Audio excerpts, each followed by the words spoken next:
Hello everyone! It's me again. Chef Harold po. Siyempre, for today's video, siyempre, gagawa na naman tayo ng isang putahing inyong magugustuhan. Kaya, for today's video ay gagawa tayo ng yakisoba na ang gagamitin natin, siyempre, Indomie. Bali, i-upgrade po natin siya. So, ano pa hinihintay natin? Narito po mga ingredients sa ating gagawing yakisoba.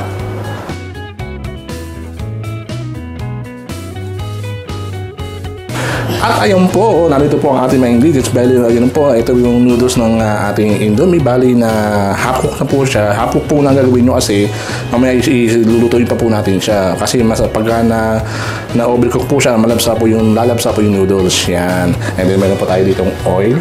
Meron tayong onion, garlic. Meron tayong pepper. Meron tayong salt. Yan. Meron tayo ditong shrimp. Yan, 10 pieces po na shrimp. And then, meron tayong Chinese sausage, carrots, cabbage, meron tayong green bell. And then, ito po yung sauce ng, ng seasoning ng ating Indomie noodles yan. And then, tonkatsu sauce. So, ayan po ang mga ingredients sa ating gagawing yakisoba. So, ano pa hinintay natin? Tara, samahan nyo ako. At ayun na po, tara, samahan nyo ako. Mag-umpisa na tayo magluto. And ayan po, buksan na po natin ang ating yan, kalang, siyempre, buksan natin. Yan, and then, lagay po natin ang ating wok. So, buksan na po natin siya sa medium heat. Yan. After niya, siyempre, lalagyan natin siya ng oil. Yan po. Painitin lang po natin ang ating oil. At ayun po, mainit na po ang ating mantika. Siyempre, gisa na po natin ang ating sibuyas.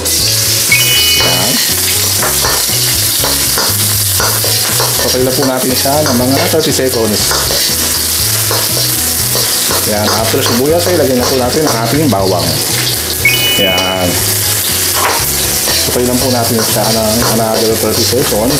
Yan. Oh, ang bango. Yan. No. Yan. After 30 seconds, siyempre lagyan natin ang ating shrimp. Yan.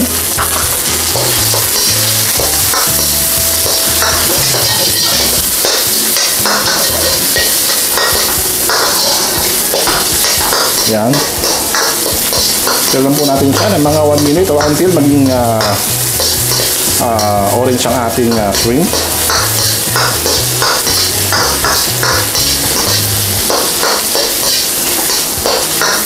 So, ayan.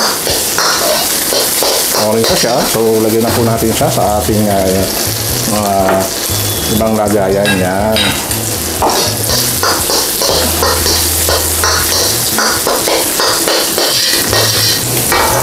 Yan po. Yan. And then, lagyan po natin yung ating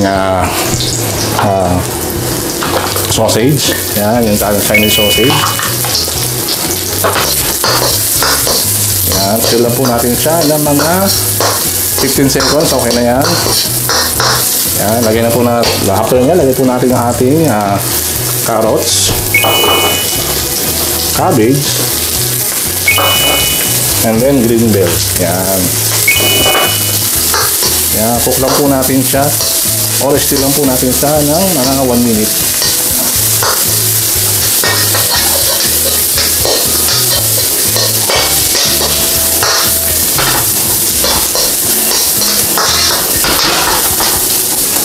Ayan. So, ayan po. After 1 minute is lagay po natin ang ating noodles. Yan. Ayan po. No.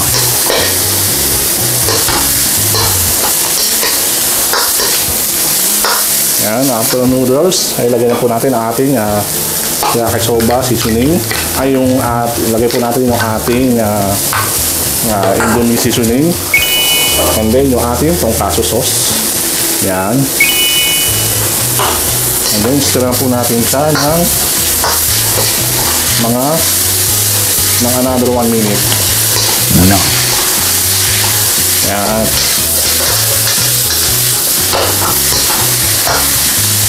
Yan, after 1 minute, isagay po natin yung shrimp. Yan. And then, stir po natin siya again ng another 1 minute.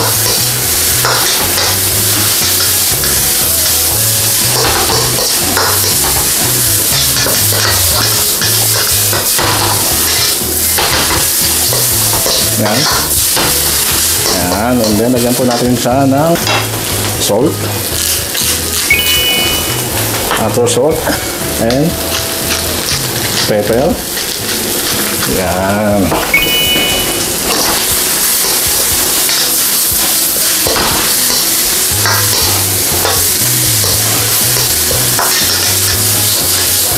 So, ayan. Turn up lang po natin ang ating stove. Yan. No. So, ayan. Ito na po ang ating yakisoba.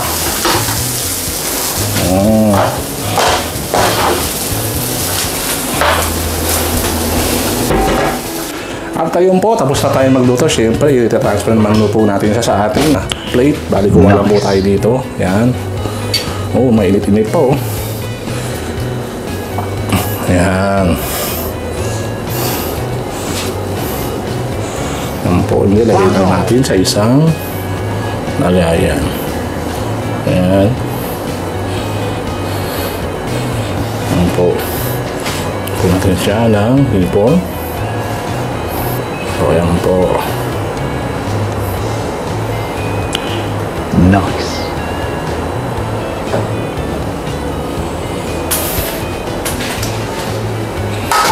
Ayan, ito muna po ang ating yakisoba. Indomie noodles ang ating ginawa. Yan.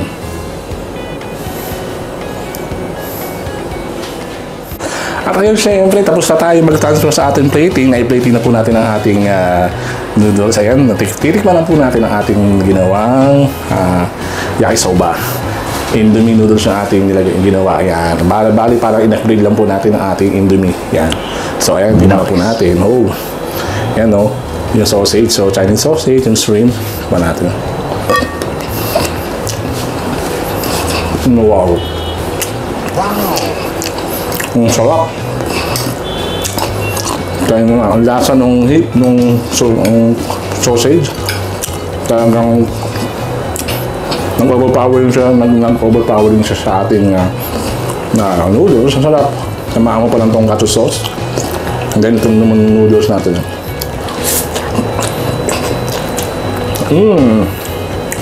Wow. Ibukan na ito. Napakasarap. Yung pagkaluto sa noodles, saktong-sakto lang. Hindi siya malabsa. Hindi siya huwag niyo masyadong pag pinakuluan yung noodles nyo, huwag niyo itong sosobrahan ng pagpakulo. Ayan. Pakulan nyo po siya ng mga 1.5 minutes. Ayan. Okay, second bites. Napakasarap. Sarap. Try nyo na ito. Hindi na yung masisisi. Ang sarap. Malamis-tamis. Hindi yung umami talagang lasang-lasa. Wow! And so, ayun, hanggang dito lang po ang aking cooking show. So, ang masasabi ko lang sa inyo lahat is magsipag lang tayo at magtaga sa buhay para makamit natin ang ating mga pangarap. So, ayun lang po. God bless you all. Hanggang sa muli po. Bye-bye!